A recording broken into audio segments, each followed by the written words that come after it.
है। दोनों वनों में जब भ्रमण करोगे ना, तो भ्रमण करते करते कहीं ना कहीं तो ठाकुर मिलेगा ही। जब हम उसका चिंतन करेंगे तो कहीं ना कहीं तो हमें पकड़ ही लेगा। अरे नहीं पकड़ेगा तो भैया कुछ नटखटगिरी ही कर दे। मैं तो कहता हूं कि आके हमें मारे ही, लेकिन आके मारे तो स्पर्श तो करे हमें।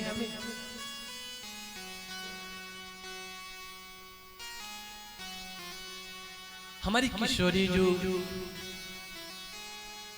बड़ा दिव्य श्रृंगार करके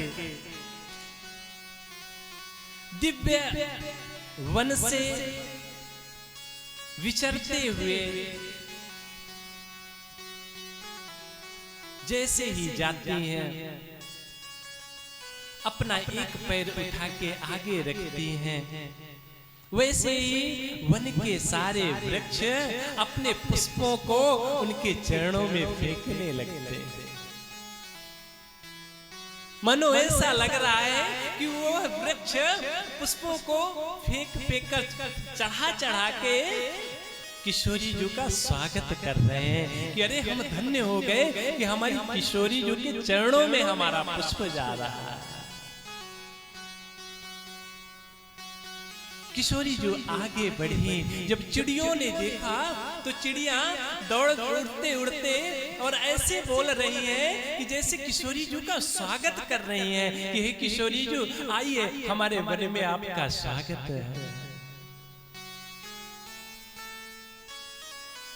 इधर किशोरी जी ने अपना पैर आगे बढ़ाया, उधर से लाला ने अपना पैर आगे बढ़ा दिया। देखिए जब किशोरी जी ने याद किया ना, तो पहला ही याद करते संकेत प्यारे जी को मिल गया कि मेरी किशोरी जो मुझसे मिलने के लिए आ रही है।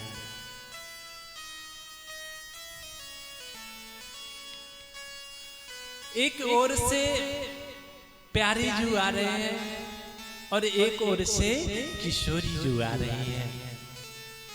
और जैसे ही मध्याह्न में प्रिया प्रीतम मिलते हैं, जैसे उनका मिलन होता है, वृक्षों ने ऐसे पुष्पों की बारिश की, चिड़ियों ने ऐसा सुंदर संगीत प्रस्तुत कर दिया, यमुना जी कलकल करके कलकल करती कल्लोलिनी कालिंदी की धाराएं प्रवाहित कर दी। ऐसा लग रहा है जैसे मृदंग बज रहे हैं, बढ़िया इंस्ट्रूमेंट्स बज रहे हैं और गायन चल रहा है, और प्रिया प्रीतम एक दूसरे के कंधे पे हाथ रख के दिव्य रास रचा रहे हैं।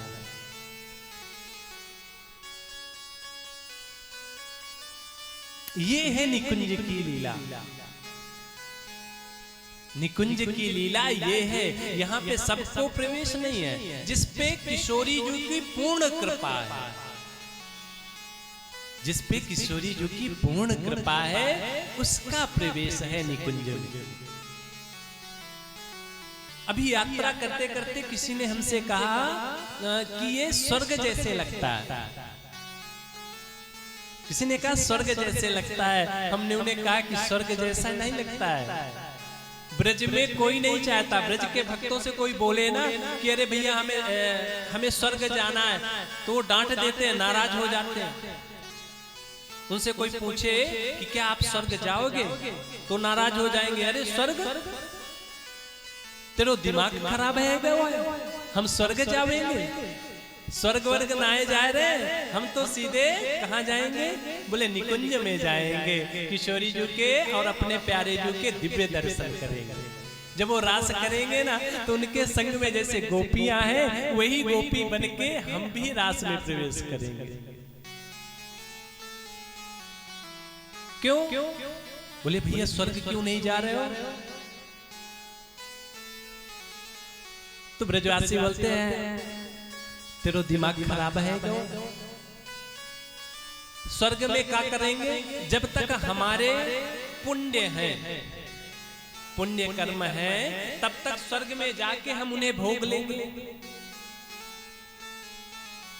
बोले स्वर्ग में तो रावण भी बैठा है, राक्षस भी सब बैठे हुए हैं वहां, जो जो पुण्य कार्य किए उसका फल भोग रहे हैं। तो का भैया हम उनकी जगह पे चले जाएं? बोले अब दोबारा स्वर्ग का नाम मत लीजिए, क्योंकि हमारो वृंदावन ना स्वर्ग से लाखों गुना अच्छो है। जहाँ पे ठाकुर जी नित्य विहार करते हो, जहाँ पे गोपियों के संग हमारे प्रिया प्रीतम नित्य रास करते हो, वो व्यक्ति स्वर्ग क्यों चाहेगा भाई? उसे फिर किस सुख की जरूरत है जब आपको नित्य निरंतर आनंद प्राप्त हो रहा हो? स्वर्ग में तो अपने पुण्य कर्मों को भोग के फिर से इस नरक में ही आपको गिरना, फिर से इस कर्म भूमि में ही गिरना। तो हम कर्म, जब हमें इतनी अच्छी अपॉर्चुनिटी मिली है कि हमें इस नरक में, इस कर्म भूमि आना ही ना पड़े, तो फिर हम उस स्वर्ग में क्यों जाएंगे? और फिर अभी भी कोई जाना चाहे तो भाई हाथ पकड़ के ले चले उसे। हम तो चकाचक वृंदावन में ही रहेंगे, लेकिन वृंदावन में वास भी किशोरी जी की कृपा से ही प्राप्त होता है। किसकी कृपा से? लाडली जो के श्री राधा रानी की कृपा से। और ऐसे कृपा मिलती नहीं है। कहते हैं ना हमारी किशोरी जी को कभी क्रोध नहीं आता।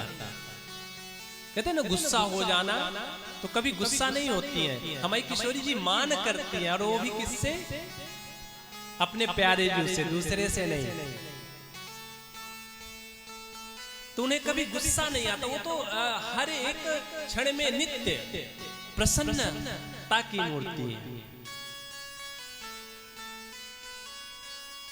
तो जिन्हें किशोरी जी का सन्निग्ध प्राप्त हो जाए तो फिर वो भी तो प्रसन्न ही रहेगा। बोलिए जय श्री राधे।